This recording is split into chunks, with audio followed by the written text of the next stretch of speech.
Welcome into the show, everybody. Mark Farzy with you here on the Farzy Show, presented by Steven Singer of Steven Singer Jewelers. Great to have you along for the fine ride this fine Friday morning ahead of hopefully a wonderful weekend. A weekend where the Sixers will close out the Nets in the sweep that I predicted after a crazy game last night. Oh, that was nuts.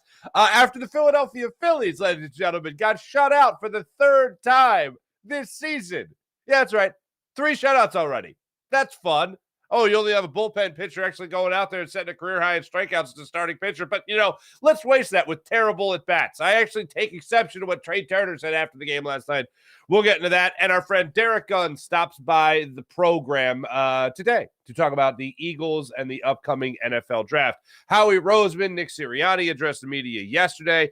I always find the pre-draft press conference usually pretty funny because they're not going to give us anything. They're going to give us a damn thing. Nothing. Well, I'll tell you who we're going to take. Bijan Robinson. Watch out, NFL. No, that's not happening. So we'll get into that conversation. We'll hear from Howie Roseman because one thing that he did talk about, that he could talk about, was Jalen Hurts' contract. So Howie Roseman on that. The 76ers, as I mentioned, were up in that game last night. They were down in that game last night, and they came roaring back in that game last night. Thank goodness for Tyrese Maxey is all I have to say about that. I am befuddled. I am very confused about how that game was officiated, but we'll get into it, all of it today. And programming note, we're going to end the show with our Derrick Gunn interview from, we sat down, Derrick Gunn and I, yesterday. Your boy got a call into Fox 29, so I'm going to be running off to do that by the end of the show. So Derrick Gunn will round out the program today. Let's start it off with that playoff game because I don't understand a couple of things. In baseball, we say this a lot. An umpire has to establish the strike zone early in a game, and when it's a strike in the first inning, has to be a strike in the ninth inning and all that thing. Well, in any form of officiating, that needs to be true. And it's not just balls and strikes in baseball. It's not just holding calls in football. What's established as a hold there should be established as a hold in the fourth quarter. It should hold up as a hold in the fourth quarter. When you issue a flagrant one for a player, in this case, Joel Embiid, kicking at the old Manscaped region, working a sponsored plug, of a guy like Claxton in that situation, and that's a clear kick to the crotchal region, and you only get a flagrant one for that, which, by the way, I'm happy with because Joel Embiid stayed in the game. I'm upset that Joel Embiid reacted in the way that he did, but there's Joel Embiid. Joel Embiid stays in the game. Then fast forward to the third quarter. Not at all a similar situation with James Harden trying to get past his defender. And James Harden puts his guard hand up, and it may or may not have. I don't think it did. I think it actually hit the thigh, and I thought there was a bit of a flop. And James Harden gets by his defender, and he gets called for a flagrant 2 and thrown out of the game after a review. How does a literal kick to the groin and an attempted, by the way, basketball move get called for a flagrant 2, and your point guard gets thrown out of the game? Your assist leader in the NBA gets thrown out of the game. If you didn't see it, ladies and gentlemen, here it is after the game, or excuse me, during the play, I should say. This is Joel Embiid's face. Barstool put it out there, and I gotta concur with Joel Embiid's facial expression. Look at Embiid; he is absolutely befuddled right now. O'Neal will be at the free throw line. Fuddled, yes, this is the perfect word. Yeah, I don't know how the hell that happens. And Joel Embiid's like, I just kicked the guy in the groin like 2.5 quarters ago, and I'm still here. And what I did wasn't even a basketball move. James Harden at least was a basketball move. That's the thing that, no justification for it whatsoever. Whenever you're reviewing that, especially in rundowns where you're trying to block a player going up for the dunk, and you're running up behind him, and they're trying to see if you made any attempt to the basketball, if you hit the guy's head by accident or in the process. Oh, that's a basketball play. It's a basketball move, whatever. This is without question a basketball move. So it was stupid. It was stupid. And I know I'm the guy yesterday who was saying this is all boring, but this game kind of proved my point that the Sixers are just such a better team than the Brooklyn Nets that I'm waiting for this to be over, and I'm waiting for the next round to start up against the Celtics. So I'm watching this all play out yesterday, and I'm like, all right, well, at least this game in particular isn't boring, because if I'm pissed off, then I can't be bored, all right? At least it's not boring. However, This game proved the Sixers' dominance over the Brooklyn Nets. The fact that they played their whole fourth quarter without their starting point guard, without the assist leader of the NBA, and they had somebody else step up in the way Tyrese Maxey did only furthers the point that they're so unbelievably much better than this Brooklyn Nets team. Now, the other thing is, I said going into the series, the only way we're going to lose a game is if you have other guys on the Nets, like Seth Curry going off. You have other guys on the Nets where Joe Harris just starts raining threes, right? Or you have, of course, McCall Bridges just knocking down shots left and right. It's the only way you're going to lose a game. If they are red hot, you have an unbelievable amount of turnovers, and you start playing into their game. Joel Embiid in that first quarter played into their game. Trying to frustrate, and Joel Embiid highlighted all this after the game. They tried to get him frustrated. They tried to get in his head. They tried to shake him up a little bit to either get him thrown out of the game or have him do stupid things to get fouls called on him and not the Nets, and have the favor go towards the Nets and not him. The ironic thing is later in the game, Claxton ends up getting thrown out because he gets his second flagrant of the game, or second violation of the game, and he gets thrown out of the game. But anyway, as this game went on, Joel Embiid obviously stays in. Sixers stayed in control. There was a little bit of worry there in that fourth quarter when the Nets started to go on a run, and then it was 96-91, and Tyrese Maxey took over. Knocked down a couple threes, got a driving layup. He ascended to the all-star level is what he did. And I didn't even know ESPN was keeping track of this, but I didn't even know this was a stat. But last night, Tyrese Maxey, in clutch time, as it was referred to, in clutch time, most clutch time points in a playoff game over the last 25 years. Allen Iverson, and now added to that list, Tyrese Maxey. AI in 02, believe it or not, had 11 in clutch time. Tyrese Maxey last night had 10. I believe it were 10 in a row. And then Allen Iverson also had 10. Allen Iverson also had 10 in 03 and in 01. Tyrese Maxey on another list with Allen Iverson. Not too shabby for our boy Tyrese Maxey and what he was able to accomplish last night for the 76ers team, helping them get to the next level. We mentioned him being on the another list with Allen Iverson earlier in this playoff series. Most games with 30 points and 5 3-pointers made in postseason history for the Sixers. Tyrese Maxey did it Monday. Allen Iverson did it twice in his career. And then, by the way, that was the second time Maxey did it. He did it last year, and he did it this past Monday. So not a bad week for Tyrese Maxey. Absolutely rising to the occasion when the Sixers needed him the most. PJ Tucker had a phenomenal game for the Sixers last night, being every ounce of playoff PJ. Tobias Harris has continued to cruise. These are guys, and this is the other thing that I took out of it, because again, everything for me, it goes into the next series. You're going to have games where Joel Embiid might struggle. You're going to have games where the other team is going to do everything in their power to take away Joel Embiid, either get in his head or whatever it might be. You're going to need somebody else to step up, whether that be James Harden, and we really haven't seen that, and we didn't get that opportunity to see it in the fourth quarter of this game. But Tyrese Maxey stepped up. Tyrese Maxey stepped up on Monday. You saw this team take control with guys like Tobias Harris in game 2 as well, with second chance points. Being Johnny on the spot when it came to those rebounds, putbacks, dunks, all that stuff. Tobias Harris did a phenomenal job of that.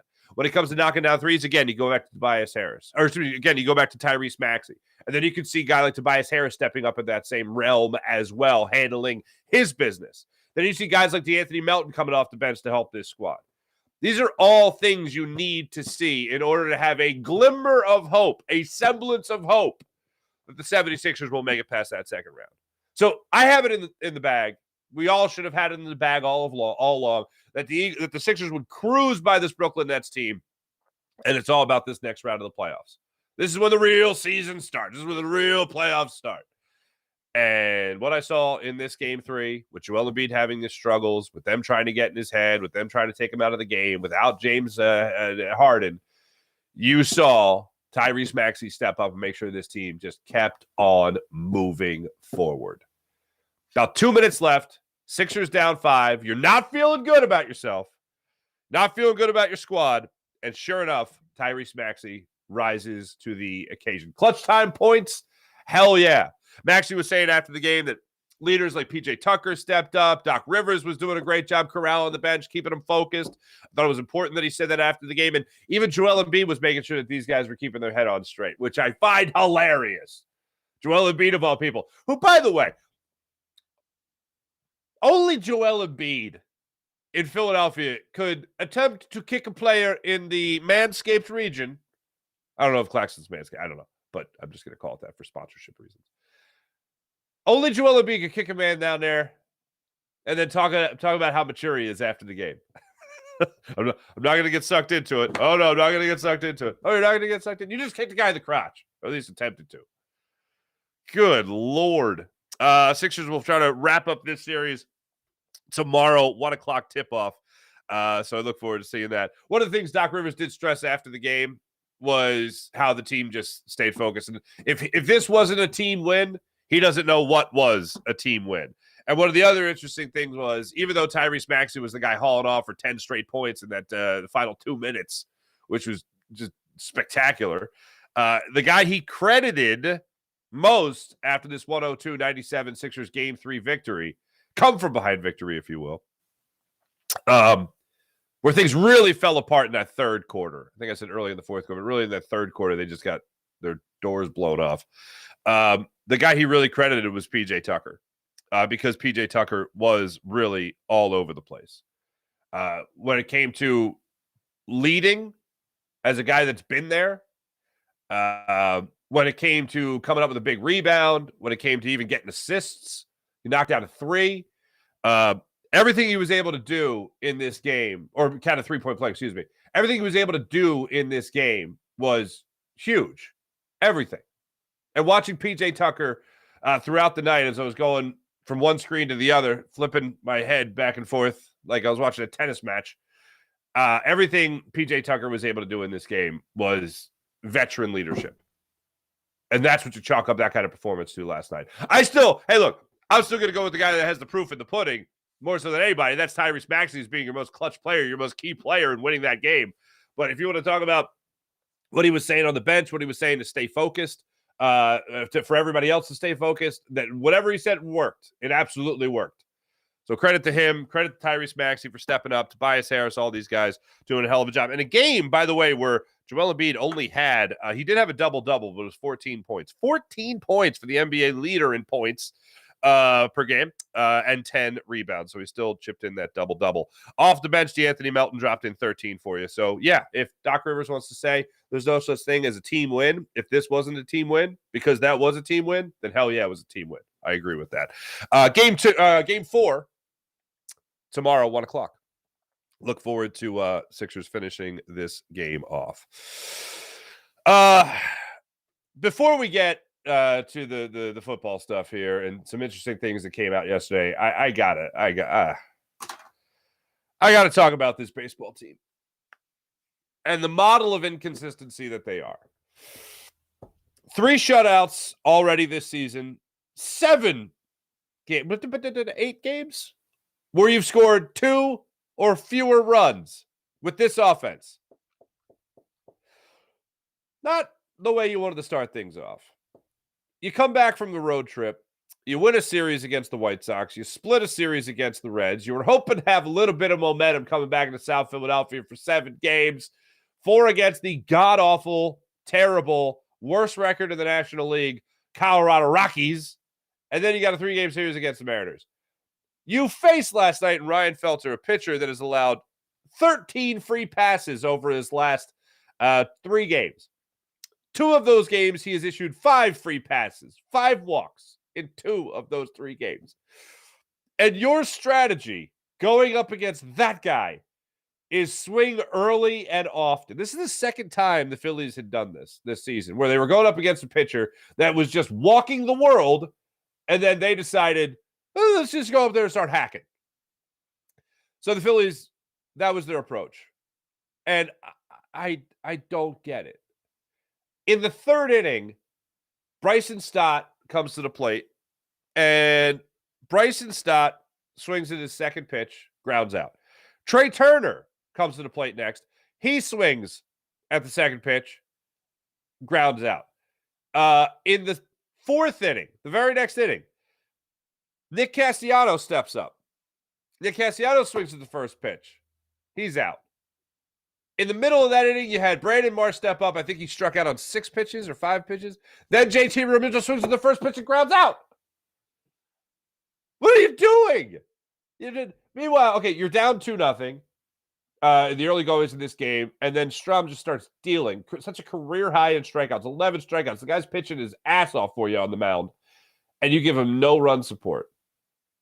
I give all the credit in the world for Kevin Long, man. I give him all the credit in the world, and I don't know what the hell these guys were doing at the plate yesterday. And then Trey Turner, after the game, has the cojones to say that he feels like they were stringing some good at-bats together. Huh? I mean, it's not like everybody was terrible. I mean, you had a couple instances in this game where, yeah, you were working the count, but early in the game, it was dreadful. Absolutely dreadful. That 4th inning was probably the most annoying.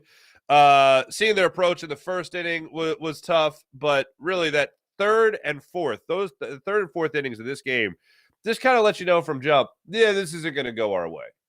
And the fact that they were facing a pitcher that just says, hey, yeah, take first base, and then we're taking advantage of that, boggers me.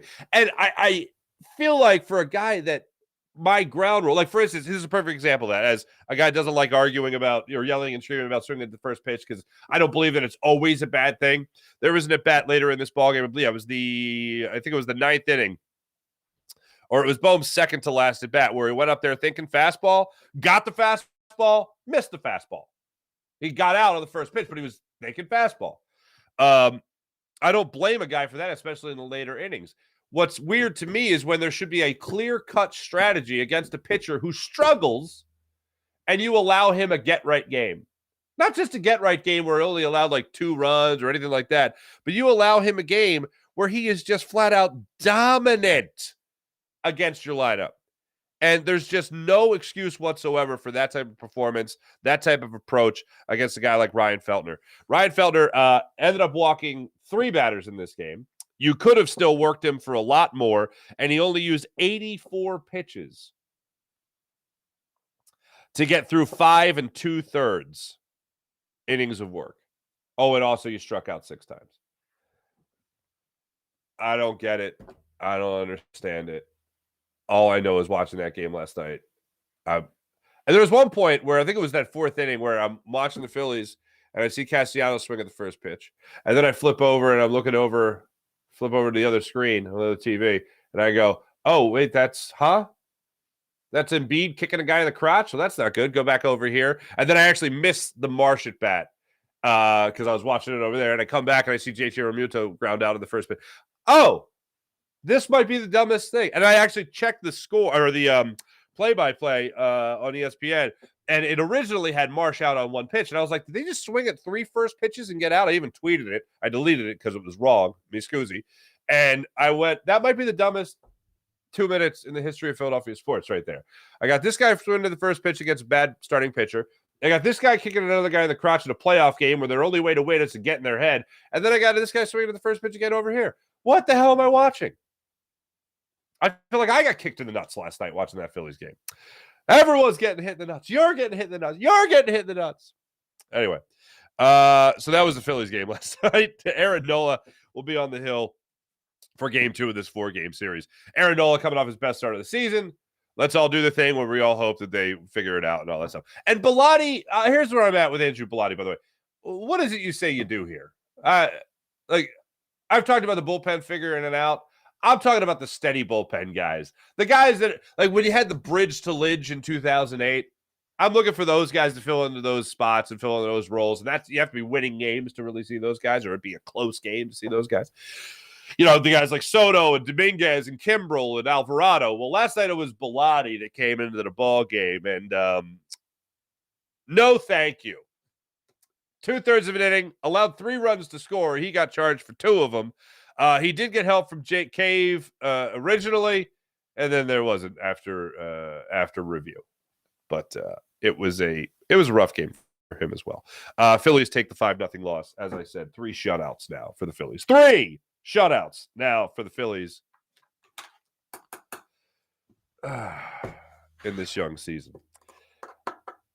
The approach is what gets me. It's that, you know what hurts the most? It's the approach. The approach is what hurts. We were going to see slumps. With all the analytics they have in the world, with all the information exchanged, to have a game like that, there's just no excuse. For a lineup like this, just no excuse. Oh, one thing I did just flat out start laughing at the TV for was Nick Castellanos. Let me get the right inning for you. Nick Castellanos stepped into the plate in the 7th, I want to say. No, I want to make sure I get this right. It was the 8th inning. Okay. Turner leads off with a double. He actually stretched a single into a double. You're down 4-0 at this point, or 3-0 at this point. No, it was 4-0. Down 4-0 at this point. Turner leads off the 8th inning with a double to left field. He actually stretched the single into a double. A little bit of hustle there from him. Good to see him. Kyle Schwarber grounds out to the first baseman. Nick Castellanos steps up to the plate. Nick Castellanos, instead of working what would have been a 2-1 count, then goes into a 1-2 count by flailing at the outside pitch. That was nowhere near a strike. It was ugly. It was hideous. Then I think it was the very next pitch. Nick Castellanos takes a ball takes a pitch, I should say, at the knees, right on the line. Beautiful pitch. He gets called out on strikes. He has the cojones to go over to the home plate umpire and argue balls and strikes after he just swung at a pitch that was a foot outside the zone. You have even if the home plate umpire had an inconsistent strike zone last night, which he did, especially in the 7th, 8th, and 9th inning. JT Realmuto will attest to that. But even if you're the home plate umpire and you're inconsistent strike zone, after you're a batter that swings at that pitch, you have no right to argue where the hell a ball is. No right to argue. And Nick Castellanos tried to give the umpire an earful last night. I laughed at the TV. I'm like, you have no business. If you're the umpire, I wouldn't even be mad if the ump was like, Nick, did you see the second to last pitch you swung at? I don't think you could call a ball or a strike either. But that's what it was last night, unfortunately. Phillies back at it tomorrow. Howie Roseman addressed the media yesterday, as did Nick Sirianni, to talk a little bit about where the Eagles are going in the draft. Really leaving no stone unturned. Go figure. They like everyone that came in and visited. No, oh, really? No way. Like I said, on Monday, I'm going to reveal the top 5 guys that I'd be happy about the Eagles getting. Not every one of them is going to be sexy, but I could see why the Eagles would go in this direction. So we'll talk about those guys on Monday. Our friend Derrick Gunn will be joining us momentarily. But one thing that is locked in that Howie Roseman did talk about yesterday was the Jalen Hurts contract. So here's what Howie had to say yesterday about the deal they were able to get done with Jalen Hurts and what it means for the long-term success of the Eagles. Kind of made an effort to do this in a way that was really win-win. I think it's a heck of a deal for Jalen. I think it's a heck of a deal for the Eagles. And I think those are really the best kind of deals. And really, when I think about Jalen coming here, there's so many people deserve a lot of credit for where we are right now. It starts with Jalen and his work ethic and his determination.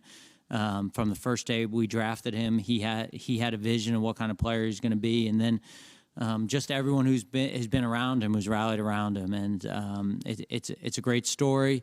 We're certainly not at the end of the story. I think we're really at the beginning of the story, but just really excited about doing this together with him and having him a part of this team and having that done in a way that really worked out well for both sides. No doubt about that. I think the majority of people's take on the deal, and I get that. We did get a little bit more. I don't know if you call it clarification. Andrew Brandt put out a great piece on Sports Illustrated about the details of this contract. And although we have seen the numbers, 5 years, $255 million, one of the things I always try to keep in mind is, okay, well, where's the guaranteed money? It could be worth guaranteed money of $180. What do you mean could be worth? Well, that's why in football you have to justify guaranteed. You have to clarify, guaranteed. There's guaranteed, and then there's fully guaranteed. Guaranteed means the money he's guaranteed over the course of the 5-year contract. Fully guaranteed means the years he's locked into for the money he's locked into. And those years he's locked into is 3 years. There's a 3-year deal, not a 5-year deal. And it's not $180 million guaranteed. It's not $255 million guaranteed. It is $110 million guaranteed. So he signs a 3-year, $110 million contract. Hot damn. The way Andrew Brandt described it was, it's a 3-year deal, $110 million, and then we'll see. This is what always happens after a contract. The most famous example that I can think of is the Donovan McNabb deal that he signed after he became a member of the Washington football team. We'll just say that. And that was the same day that the Eagles played the Redskins. I did it. Eagles played Washington. Eagles played Washington on Monday Night Football, and Michael Vick and company torched Washington. And this big contract came out for Donovan McNabb. I don't remember the numbers, but I remember it was like, Donovan McNabb signs a $100 million deal, whatever. And then it was like after the game, after the Eagles just blew him out, it was like, really, the deal is for $5. It's not for a lot. It's not a lot. I mean, it's a big number the agent can put out there, but there's a lot of qualifications to actually make it the $100 billion. Whatever it was. And the deal's actually worth about $5 in a slushie from 7-Eleven. That's what it was. There's every single contract has that. Carson Wentz's contract had that, and that's why the Eagles were able to be a little bit safer with that deal. But every contract, every mega huge Kajunga deal that you see has that little caveat. It's like, well, it's not really that, it's this. It's still a good contract, but it's not the record-setting $51 million when it comes to what you could be making in that regard if you're Jalen Hurts or any athlete making that kind of bank. So that's where we're at. Not a lot was given as far as where the Eagles are going to go, but some things have come out, like this little quote from Bijan Robinson, as per Eagles Nation. Bijan Robinson tells ESPN his pitch to Howie Roseman in his visit with the Eagles was, quote, "You're not going to get a running back. You're going to get a difference maker." Bijan said Howie told him it was one hell of a pitch, and he says he was encouraged with how it went, but you can never know. I do believe in philosophies, and overall philosophy in football is you don't draft a quarterback, you don't draft a running back in the top 10. It's ludicrous. Why would you do that? In the devalued position that running back is, why would you take a running back at that spot? It's like you could get you feel like I get anybody to run behind this offensive line and you're fine.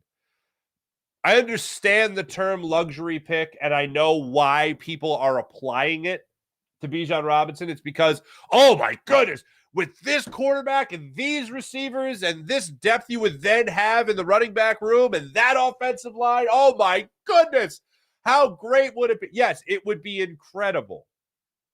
But the fact of the matter is, Kenny Gainwell behind this offensive line is still going to have a 1,000-yard season. And I feel like I can say that without being like, oh, it's a hot take. No, I just think it's a testament to how great this offensive line is. And the fact that you also have 17 games in a season now. Rashad Penny, if he stays healthy, which I doubt. The fact that we always have to say if he stays healthy, especially around Rashad Penny, should just tell you he's probably not going to stay healthy. And I'm rooting for the guy. I'm not betting on him, but I'm rooting for him. But if you bring up Bijan Robinson, then, oh, man, yeah, you would have a stud. You would have a guy that might be getting you, 1,500 yards instead of just 1,000. That's how good he can be. And I do think he would take a huge workload off your quarterback, and I think he would open up things in the passing. He would make life a hell of a lot easier for Jalen Hurts. There's no question about that. But this offensive line already makes life pretty easy for him. He's already got a pretty stacked offense. We talk about A.J. Brown and Devontae Smith. And now, oh, boy, we're going to get to this. There's going to be a battle for the third wide receiver spot for the Philadelphia Eagles. Oh, hold on to your hats, everybody. And then you're going to have a pretty good running back room as well. I still think they're going to take a running back. I just don't think they're going to take a running back in the first round. Maybe at 30, but I've told you continuously the Eagles are not making a selection at 30 in this upcoming draft. But I love the attitude of Bijan Robinson. And if you're going to catch somebody's attention, then you almost pull a bit of a Peyton Manning here. When he says this line, you're not getting a running back, you're getting a difference maker. That's a very Peyton Manning-esque line. And what I'm referring to is what Peyton Manning told the Indianapolis Colts if they were going to pass on him. And he said, look, I like it here. It's really nice. You guys seem great. And if you don't draft me, I'm going to kick the hell out of you for the next 20 years. Nothing like a threat to secure a little job, you know? You better hire me or I'm going to just hammer you guys. So that's a bold statement there by Bijan Robinson. You know what? I hope the guy has a great career as long as it's not for anybody in the NFC East other than the Philadelphia Eagles. So here's where I'm at with the Bijan Robinson. It's not happening. As we talked about earlier in the week, if it did happen, oh boy, am I excited. Because the thing people worry about is money and production, which are the two things that matter most, obviously. And with a running back, it's a diminishing returns on your investment. But if you're getting a 4-year contract, that's the time to pay a running back. But he's going to be at his best. After that, too many running backs you've seen just go by the wayside too close to the rookie year. Let's put it that way. Speaking of that wide receiver battle that the Eagles could be having at the 3 spot here, this is Quez Watkins on Twitter, courtesy of Jacob Media, putting this together and putting it out there. So Quez Watkins is taking exception to a lot of people after the Eagles signed Zacchaeus. Oh, he's automatically your 3rd wide receiver. Quez Watkins is off the top 3. He's off the field. He's not going to be on the field as much as he was. To go by the numbers, you had about a 550 receiving yard season by Zacchaeus. Last year, you had 354 receiving yards for Quez Watkins, 33 catches, 3 touchdowns for Quez Watkins. That's what you had there for Quez. Zacchaeus was a little better than those numbers last year, but still, those were career highs. I love the idea of it. Hey, look, 3rd wide receiver or not, if you're a player in the NFL and somebody has been acquired that wants to take your job, or the Eagles are planning for him to take your job, and Watkins certainly had a struggle-filled year last year, was definitely down from his production from before, a couple of big fumbles. I can see why fans are down on him. I just think there's already a familiarity there in the locker room. I don't think that this deal means that Quez Watkins is automatically off the list. And if this guy's going to play with a little bit more of a chip on his shoulder in this upcoming NFL season, then good for him. Anyway, everybody needs motivation at some point. There's no better motivation than this guy's going to take your job. So what are you going to do about it? I'm rooting for Quez Watkins here. Homegrown product, as we all know, already has that familiarity. And I think a guy who had struggled through a season and then gets the motivation of somebody else coming in here who is talented. I'm not saying this case isn't talented, but if you're going to have a wide receiver battle for the number 3 spot, then have at it, boys. Have at it. I love the idea of him making it public too. Anyone who's writing him off, oh baby, watch out for Quez. Quez going to get you. Let me tell you about Steven Singer of Steven Singer Jewelers, the other corner of 8th and Walnut, right there on Jewelers Row. For over 40 years, Steven Singer has been in the love business in Philadelphia, helping people get engaged and fall in love. Steven Singer Jewelers, one place, one price, the perfect price online at IHateStevenSinger.com. That's IHateStevenSinger.com. Oh, we're getting to the chat check first, Mally. I see what you're doing there. Let me tell you about Manscaped. Get 20% off and free shipping when you use promo code Farzy at manscaped.com. That's manscaped.com with promo code Farzy. Oh, they're just fantastic. Their Platinum Package 4.0 is nothing short of spectacular. It's their best hygiene bundle yet. You get the Lawnmower 4.0 trimmer. You get the Weed Whacker ear and nose hair trimmer. And they come with skin-safe technology that helps you reduce the risk of nicks so you can manscape with confidence and comfort. So try the great people at Manscaped. Manscaped.com, 20% off and free shipping. How about the incredible people, ladies and gentlemen, at Freestone Farm CBD, FreestoneFarmCBD.com. That's FreestoneFarmCBD.com. You'll love their tropical tasting Bayox that clocks into a chart-topping 24.1%. And Super CBD, which is half Hindu, Kush, and 21%. Genetics of these guys are off the charts. So try Freestone Farm CBD at FreestoneFarmCBD.com.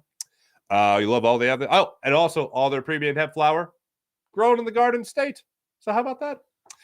Freestone Farm CBD, freestonefarmcbd.com. How about PHL Sports Nation, Philadelphia Sports Nation, enhancing your Philadelphia sports fan experience across all social media and blogs. That's phlsportsnation.com. Let's get to the chat check before we get to Derrick Gunn and see how you guys are doing this beautiful, gorgeous morning. I saw a new name pop up here on the Jacob Media YouTube channel. King Pooty TV, what's up? Great name. New guy, Zacchaeus, has better hands than Kez. King Pooty TV also says, not our fault, laugh out loud. I don't blame you. It could be a new toy in the cupboard. Could be a new toy. Sean Gillespie also says, good morning. Sean, you two chatting SOB. Hop over to the Farzy Show YouTube page. Let's get to you guys. April! What's up, April? Sean Kilrain, what's going on? Go Sixers says, good morning, Farzy. Sean Kilrain with Howie comments on the pick. It's redemption time for Bijan pick. Remember Rager over Jefferson. Shake my head. Agree?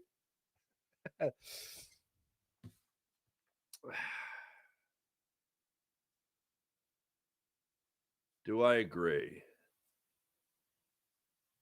I think Howie's redemption came in the form of Jalen Hurts. The Justin Jefferson, here's the thing. I know looking at it now, and I know a lot of people don't like to do this because you got to follow a bouncing ball, and that bouncing ball is bouncing all over the place. But yes, it would be great right now to have Justin Jefferson on this team. However, if Justin Jefferson was on this team at the time he was supposed to be on this team and not Jalen Rager, if you draft Jefferson instead of Rager, then maybe Carson Wentz is still here. I doubt it because something probably would have upset the apple cart eventually. But you don't know how things would have fallen into place. You don't know how the dominoes would have fallen after Justin Jefferson would be here in Philadelphia. Maybe it's a whole different story with Carson Wentz if he has that target. Maybe we're celebrating a contract extension right now with Carson Wentz. I don't know. But I do sure as hell like the football team that's been put together right here. If you're asking me right now if I have Justin Jefferson or Jalen Hurts, I'm going to take Jalen Hurts. But as far as the make good on getting the splash pick, it's a great point, Sean. Sean Kilray. It's a great point. You get the splash pick. You get him young, you get him good, you get him early and often. When it comes to running behind this offensive line, that would be a splash pick. April says that pick will haunt us. The Justin Jefferson pick will haunt us. Oh, it'll still haunt us. No question. Even justifying it the way I do, it still haunts me. Like, for instance, that incredible one-hand catch where the ball's being tried to take away and he scoops it out of the hands of whoever it was for Buffalo and that overtime comeback. That was bonkers, man. Bonkers. And I'm like, I think I could be here. How he saw Jalen Rager. Break the motto, you don't draft a running back that early. Bijan a game changer. Sean, you're not wrong. That's why if they do, in fact, draft him, I'm like, hell yeah. Let's light the fires and kick the tires, man. Here we go. John Cheeseborough, what's going on? Nice to see you. Good morning to you, everybody. Nice to see you. Sean Kilrain, Claxton better bring his lunch for game 4. Toothpick shouldn't be flexing. You're absolutely right. Cheeseborough, I'm still heated over the horrible officiating. Sixers were getting called for everything. They were letting the Nets get away with everything. Yeah, it was hard for me keeping track of both games, especially doing Jacob Media post-game show to keep track of the officiating other than the obvious, which was Harden getting ejected. And then Claxton ended up getting thrown out, though, later in the game. How about that? The stare down. Joel Embiid kicks him in the nuts. He doesn't get thrown out. Claxton and him scuffle a little bit. Harden just tries to use his guard arm, basically, using a basketball move. He gets thrown out of the game. And then a guy who stares down Embiid gets thrown out of the game. I understand it's on a technicality because of what, his second flagrant or a second technical. I don't even know how they do it anymore. Then he gets thrown out. It's a wild sport. Go Sixers, too many flops for playoff basketball. I concur. I concur. And John Cheeseborough, it was clear they had no answer for Embiid, so they have to try being chippy, cheap, and try that crap to get Embiid frustrated, to get him off his game and out of the game. Absolutely. It's exactly what they tried to do. Well, we talked about it with Paul Hudrick yesterday on the show. It's similar to what the Toronto Raptors tried to do last year in the playoffs by bitching and moaning after every single call and then also trying to get in the head of Joel Embiid. This is tenfold. This is like quadruple teaming Embiid, pushing him around, trying to get him frustrated, and trying to get him thrown out of the game while still complaining about every single call. Nets are definitely garbage. Garbage. Go Sixers says Nets are definitely garbage the game up. I think I know what you said. Close it out tomorrow. I'll be done with them. Totally agree, especially with Joel Embiid limping around during the game last night. I didn't need that. Sean Cheesebro saying hi to Sean. John Cheesebro saying hi to Sean. Let's part.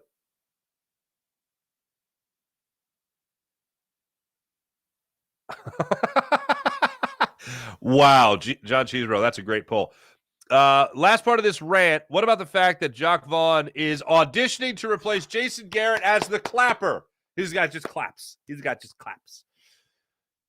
Everyone's saying hi. Everyone's getting along. This is fun. Go Sixers. Mally! What's up, Mally? Harden's ejection still doesn't make sense. I concur. Says John Cheesebro. Mally. Mark ditched me. Yes. On favorite holiday, said he wanted to. Yes, happy belated 420. Mark ditched me on yes, my favorite holiday. Said he wanted to smoke by himself. Said the Phillies are depressing him. I said, I feel you, my guy.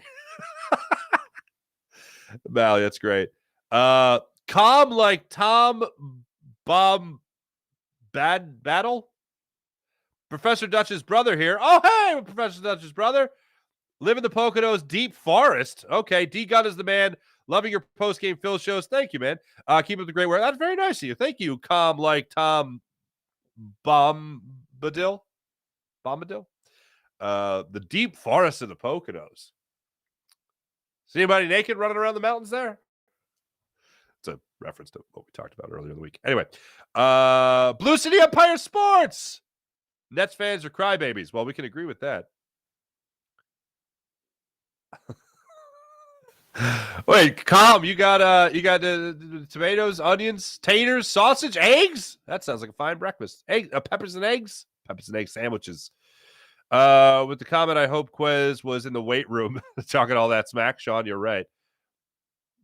Bombadil. I got you. Thank you, calm. Lord of the Rings. I saw every Lord of the Rings movie once. The last one, Lord of the Rings and the Rings, whatever that one was called. The last one was the last time I made out with a girl in a movie theater. I think I was college. Was I college? I was college. Yeah, it was the last time I made out in a movie theater. We made out like sea otters. I think it was the third time we thought the movie was over, and then we just made out. It was great. Anyway.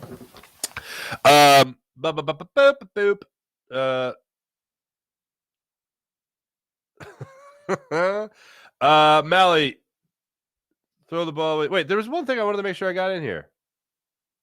Oh, here it is, Mally. You definitely can tell that PJ is back and producing this video so crisp and refreshing and got Mark looking like an OnlyFans model. Sup? Anyway, then I talk about making out in the movie theater. Back in the day. Back when people used to go to movie theaters. Sean Gillespie, sports talk, please. Sports talk? What? Making out like sea otters in the movies is just nasty. We were kids. We were a couple of crazy kids watching Lord of the Rings, the third one, when we thought it ended like 7 different times. Anyway. Sean Gillespie, sports talk, please. Yeah, there you go. By the way, speaking of movies, last thing. I just found this out. I didn't know this was happening. Ray Romano, who I've always found hilarious, even before Everybody Loves Raymond, when I just watched his stand-up, I always thought it was hilarious. Ray Romano was making a biopic about Jimmy Valvano. I didn't know that was happening, but now I know that's happening. He did a hit on SportsCenter yesterday. He did a hit, meaning an appearance, not like he did puff pass. But anyway, and he's doing a biopic, and he's playing Jimmy Valvano. I want to see that movie today. I can't wait for that. That's pretty awesome. Let me just see what else. Oh, we got some more people talking over here on the Jacob Media YouTube channel. The Moracan? I don't know. Good morning, everybody. Less than a week till the draft, says King Pooty. What's up, King Pooty? Can't get mad. Fabio, Deshaun Jackson should help out Quez. They are the same player in a way. That's not bad. Travis Rakeen, what's going on? I hate Matt Patricia move. Yeah, trending in the direction to hire Matt Patricia as defensive assistant coach. Okay. King Pooty, I agree. Yeah, don't compare him to D-Jack, the hands, track of the ball. Yeah, that's elite. But yeah, Fabio, if you're able to get D-Jack's coaching up a guy like Quez, then yes, I'm all for it, but I just don't see it happening.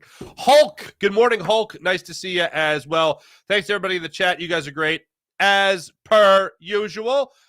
This is my goodbye, but we got our interview right now with Derrick Gunn. Bonus me today. More of me on Fox 29 coming up at 7:45 today. I'm sure we'll talk about all the things going on yesterday and all the things set for the weekend. Thanks for watching. Thanks for listening. PJ did a wonderful job of making me look like an OnlyFans model. Nice to see you. Thanks, everybody. Everyone there on the Jacob Media YouTube channel, Farzy Show YouTube channel, everybody on the podcast. Thank you very much as well. Phillies hopefully get a win today as well. Thanks for watching. See you guys on Monday. Take it easy.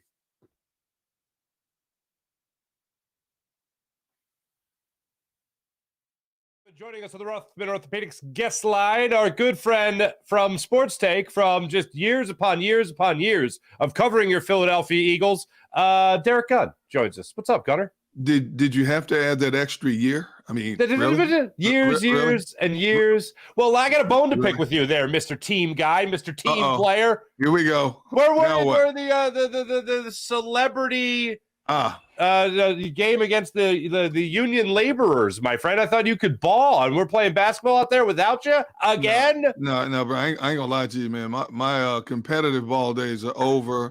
Plus, on Sundays, I have so many church responsibilities, dude. I just couldn't make it, man. Gotcha. Day long stuff, and so I wanted to be there. I was with you, as I told Barrett and Rob Ellis. I was with you guys in spirit because I value my summers. I do not want to be in a cast for the summer. So, therefore, it was in my best interest not to be there. All right. Did you hear about the father-son controversy? No, I did not. Oh, you mean Rob and his son? Oh, yeah. I didn't hear about the controversy, but I didn't hear about this. All right. So I didn't even mention this yet on my show, but it's you got to bring this up on Sports Take. All right. Okay. So Robbie, I mean, I'm going to call him Little Robbie, but Rob's son, Robbie, is like him Bobby. Bobby. Okay. Bobby. Yeah. Okay. Bobby's like 10 feet tall now. Okay. Yes. He's ginormous. All right. So he goes in the game. Rob and I are sitting on the bench there. And Bobby had some struggles. I believe an air ball was involved. I believe he had a turnover. And like that, our fearless leader, Joe Krause, turns to Rob Ellis and says, Rob, go get your son. And he substitutes the father for the son. What? Rob has to take his own son out of the game. It was, it was funny for me because I'm not in their family. But even Rob Ellis looked at me and was just like, damn, no holds barred here, man. Wow. You had to take your son out? He had to go in for his own son, his own flesh and blood. But why? Just to give him a rest? No, because he was struggling. He struggled a little bit. The young man struggled a little bit against the union laborers. The union ringers, basically. But I understand Barrett Brooks hit a basket late in the game that got you within 2. Oh, did he tell you that? Yeah, no. Barrett played a great game, was very aggressive on the boards, man. He was all over the place. He was like the should-be retired version of Charles Barkley on the board. There's no further jokes there. There's no further jokes. I'll leave it at that. That's hilarious. Hey, Derrick Gunn. Yeah. Is it even possible? Should we even be entertaining the idea of Howie Roseman somehow magically acquiring Budda Baker to patrol the Eagles secondary? Is it even a thought? Is it even a chance? It's a thought, but as we sit here right now, it is not I would say less than 50% chance right now. But there's still a chance. You know, Budda doesn't want any more money. He just wants to play on a winning team. But when you look at the numbers he's getting over the next 2 years, you have to figure, do you want to pay a safety that kind of money? If you were going to pay a safety that kind of money, you would have kept C.J. Gardner-Johnson, plain and simple. The Eagles made Johnson what they thought was a fair offer. Johnson thought it wasn't enough. He obviously had to take less on a one-year deal going to Detroit. I don't see the Eagles paying that kind of money for a safety right now. They paid Malcolm Jenkins well when he was here, but the way they're structured now, you look at the money they have invested in Darius Slay and James Bradbury in the corner.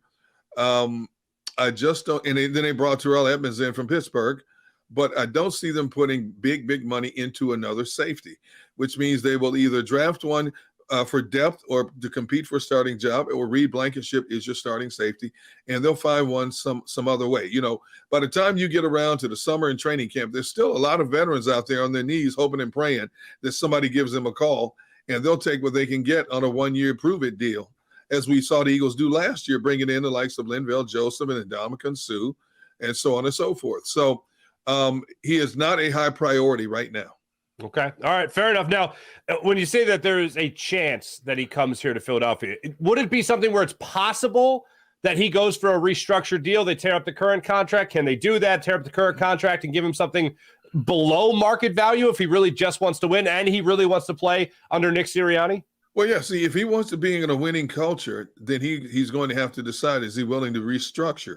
And even if he restructured, it doesn't mean he'll lose money. Howie is a master at moving money around to make sure you get your money later, or you get your money on the front end, so it doesn't affect your overall cap when he needs that cap space, especially considering they're going to have about 12 draft picks next year with all the compensatory picks they're going to have from losing the free agents this year. So you're going to have to make room for a whole lot of guys you possibly keep next year. And then there's another wave of guys you're going to lose after this year. Jason Kelce is like Freddy Krueger and Jason from Friday the 13th all roll into one. When you think you're about to bury him, he resurrects himself again. So we're assuming that this is Jason's swan song again, but we don't know. We're assuming that this could be Fletcher's last year with the Eagles, but we don't know. We thought this past season would be the last year for both, and lo and behold, here they are again. Brandon Graham, this could be his last year as well. So that's going to free up some money to determine what this team wants to do. Now, they've already restructured a minor restructure with Jordan Mailata. So, they're about maybe $20 million in cap space right now. But what is Howie thinking in terms of what they need? Well, let's look at it. They do need some depth at linebacker. They do need some more depth in the secondary. They need another receiver. If they don't find a way to get unless somebody slips in a draft to the second round for them, receiver-wise, that they really like, I can see them picking up another wideout in the middle round somewhere. But who knows? They may find a diamond in the rough on the undrafted free agent market as well. But they need to have some depth at the receiver, and it's not out of the realm of reality. They may look at another low-tier veteran like a Zach Pascal to bring him in here again. So we don't know exactly where they're going to allocate their money now.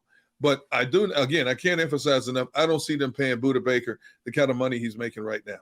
It would have to be for a big discount, is what you're telling me. Absolutely. And look, no matter how much a player wants to win, they don't want to win for free. Okay, no, they still want to cash that check, of course. Exactly.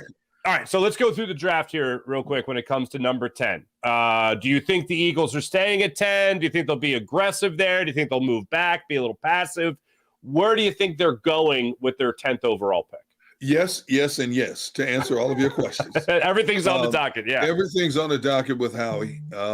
It depends if he wants one of those D linemen.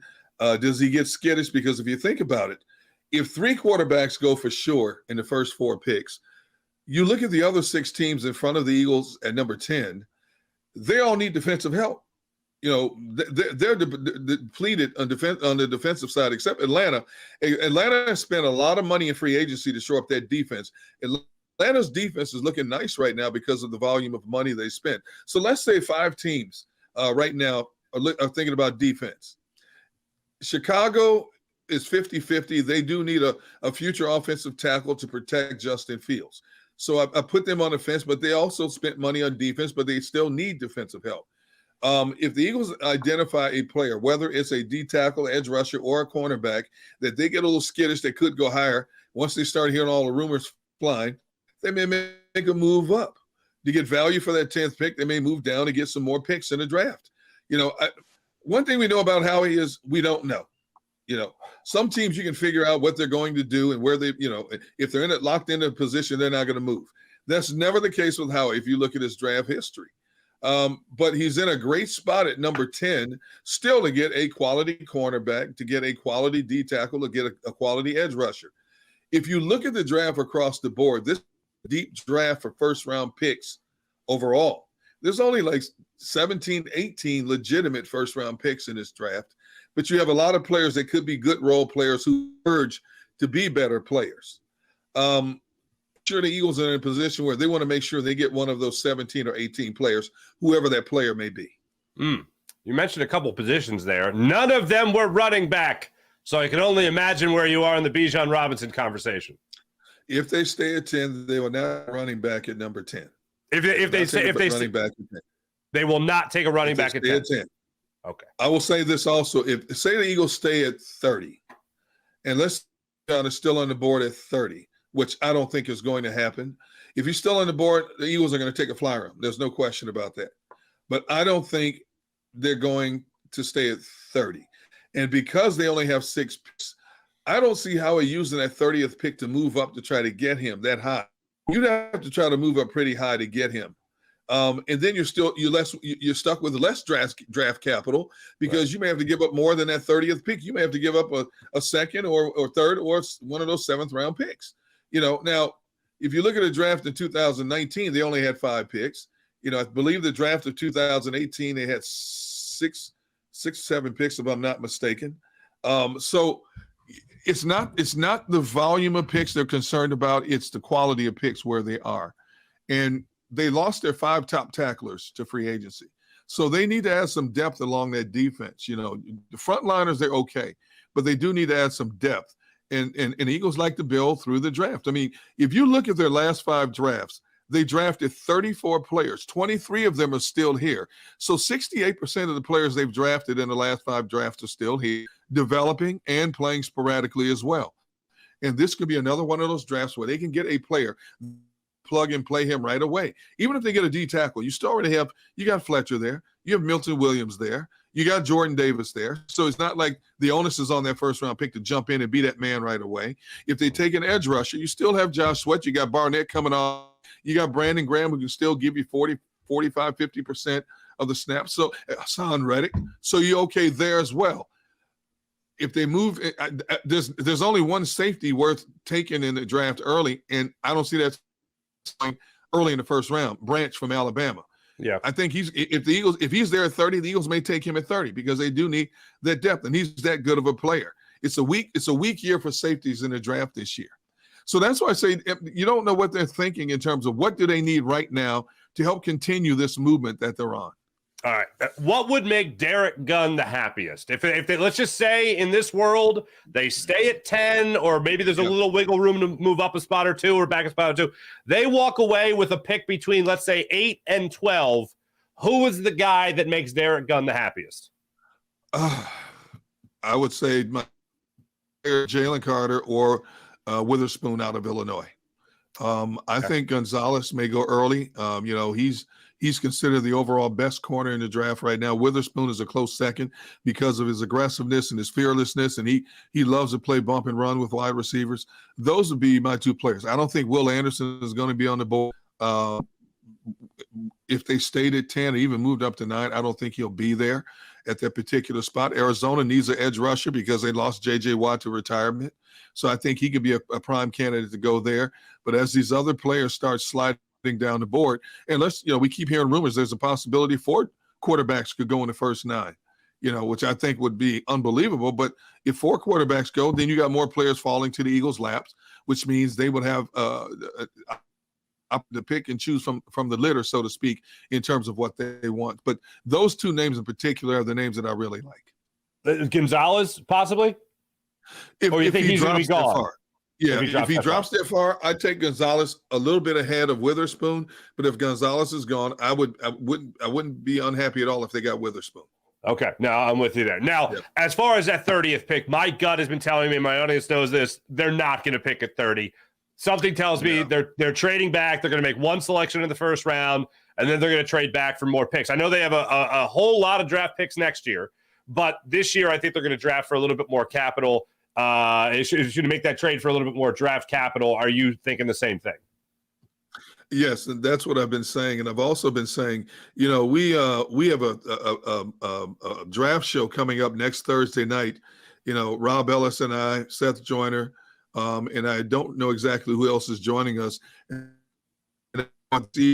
they'll wait until the 28th pick to decide to trade out of their 30th pick and make us sit there all night, waiting for them with bated breath to make a move of some kind. So I don't see them sticking at 30. I do believe because they don't have any picks in the middle rounds, Howie will maneuver to get some value picks in those middle rounds because let's face it, there's still some very good players, role players in those third and fourth rounds that the Eagles might want to get. I mean, you're talking about the Mojave Desert from this team third round. They don't have another pick again until round number 7. They don't want to sit pat and not be able to pick off some of those guys in the middle rounds. So I'm with you there. And I've been consistent that I don't think they're going to stay at 30. Okay. Last thing for you here. Jalen Hurts' contract. The report that came out today from Andrew Brandt was a simple one saying it's basically a 3-year deal. Like whenever these contracts come out, the numbers are always huge, right. But when you boil it down, 3-year deal, about $110 million of that guaranteed, a little more than that. That seems like a good 3 years for Jalen Hurts. But overall, for what the contract can be worth, I'd be hard-pressed to find a guy that has really earned that, and I'm more willing to invest in if I'm the Eagles or I'm any sports franchise. It's hard to find a guy you'd be willing to invest like that in more so than Jalen Hurts. Well, this is a win-win for both teams because, as I said before it was announced about his contract, if I'm Jalen and his representation, I don't want a long-term deal at the age of 24. I want a shorter-term deal. When that new TV money kicks in, I get to go back to the bargaining table to bargain for even more money if I continue to play and continue to improve the way I ascended from 2021 to 2022. From the Eagles side as well, it's a cap-friendly contract. When you look at how he's structuring, they can build this roster for the next 3 years. Mm-hmm. When you think about it, his cap hit is this year is just a little over $6 million. Are you kidding me? So it gives them a lot of wiggle room for the next 3 seasons to do a lot of things. So kudos on both sides. Both sides got what they wanted. Jalen's got a boatload of money. He's going to sign a contract and get $100 million guaranteed in the next week or so. And Howie Roseman and those guys got the franchise quarterback under wraps for at least the next 3 years. He's going to be 27, 28 when it's time to go back to the table again. That contract he has now is going to be obsolete in another week, month, or several months, especially when Justin Herbert and then those guys go to the table. We don't know what Lamar Jackson's going to get because I guarantee you Baltimore's going, oh, geez, did you just see what the Eagles did? We got to sit down with Lamar. Now we got to play ball in a whole different stratosphere with Lamar. Oh, geez. So, Jalen's longevity of being the highest paid player in the NFL is only temporary. Mm-hmm. Yeah, until the 3 years, then he signs that new mega huge Kajunga deal. Yeah, and then other quarterbacks will be up as well, and his 10 years of the highest paid player then will be temporary. Just like everybody leapfrogs past there. I mean, look at D tackles getting $84 million now, $90 million now. You kidding me? Mm-hmm. Edge rushers $85-90 million now. What are they getting in 3-4 years from now? I don't know, but Javon Hargrave certainly cashed in. Oh, my goodness. When you talk about those D tackles. Derrick Gunn, you can catch him on Sports Take with Rob Ellis and the man who owns the paint, Barrett Brooks, of course. D-Gunn, always great catching up with you, man. Thanks so much. Make sure you listen to All Gun on One podcast. Make sure you listen to everything with Sports Take on the Jacob Media YouTube channel and pretty much everything. And the draft show coming up on Thursday with you and Rob and Seth as well. Yep. Derrick, thanks so much, brother. Farzy, always a pleasure, my man. Anytime. See you next year at the Celebrity Game. Yeah, okay, sure. Whatever you say. The great Derrick Gunn on the Ruffin Orthopedics guest line.